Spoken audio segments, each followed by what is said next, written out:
Buenas tardes. A continuación, nos disponemos a dar el parte médico relacionado con el COVID-19 en nuestro estado.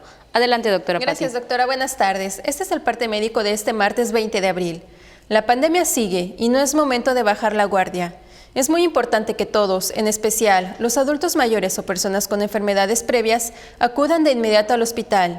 Apenas detecten los primeros síntomas de contagio, como fiebre, tos, dolor de cabeza y falta de aire. En el hospital, un equipo de especialistas podrá ayudarlos y evitar que la enfermedad se complique. El sábado 17 llegó un nuevo lote de vacunas. Son 35.280 dosis en total, 28.080 de Pfizer para segunda dosis de adultos mayores y personal de salud y primera dosis de personal de salud. Y 7.200 de Sinovac para adultos mayores de municipios que daremos a conocer en los próximos días.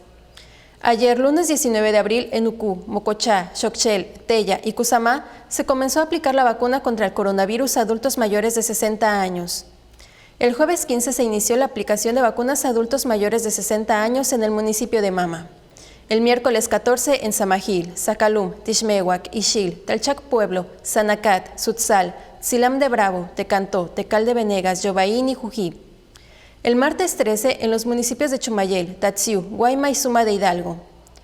El pasado lunes 12 comenzó la aplicación de vacunas en Quinchil, Abalá, Cantamayec, Chaxinquín, Baca, Tzemul, Jocabá, Cantunil, Tecom, Canzacap y Bocobá.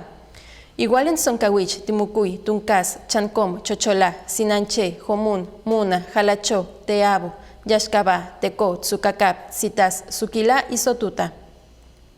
También el lunes 12 comenzó la aplicación de segunda dosis de vacunas contra el coronavirus para mayores de 60 años en Progreso, Temozón y Tixcocop.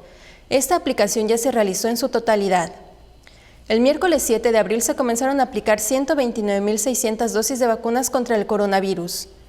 Al igual que en otros municipios, en la capital ya se aplicó con orden la primera dosis a adultos mayores de 60 años. Esta primera fase del proceso ya concluyó.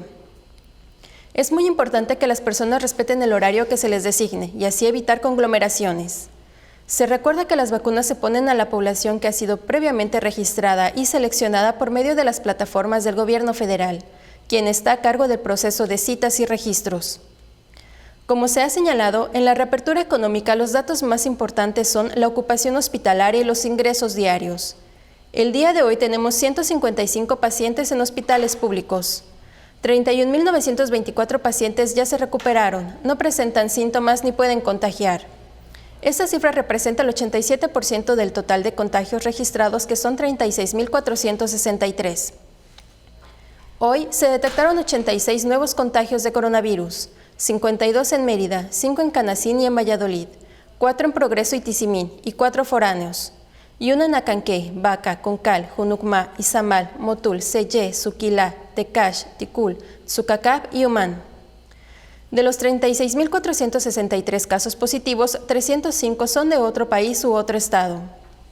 Específicamente en Mérida se han diagnosticado 22.803 personas contagiadas de coronavirus que viven en la zona norte 6.434, en la zona oriente 5.996, en la zona centro 2.142, en la zona sur 3.242 y en la zona poniente 4.989.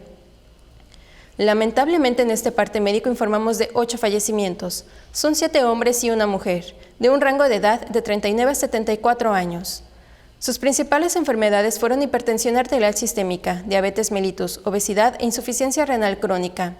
5 residían en Mérida, 2 en Jomún y 1 en Progreso. En total, son 3.972 las personas fallecidas a causa del coronavirus. De los casos activos, 412 están estables, aislados y monitoreados por personal médico de la Secretaría de Salud de Yucatán. Presentan síntomas leves. Como ya se mencionó, 155 de los casos positivos están en hospitales públicos y en aislamiento total. Hay otros pacientes a la espera de diagnóstico. El rango de edad de los casos es de 1 mes a 99 años. Los indicadores semanales del Semáforo Estatal de Salud marcan color naranja. Como se ha informado, el Semáforo Estatal de Salud se va a dar a conocer cada 15 días, con la finalidad de homologar fechas de presentación con el semáforo quincenal del Gobierno Federal. Ese es el informe del día de hoy, doctora. Gracias, doctora. Estaremos informando todos los días por este mismo medio. Muchas gracias.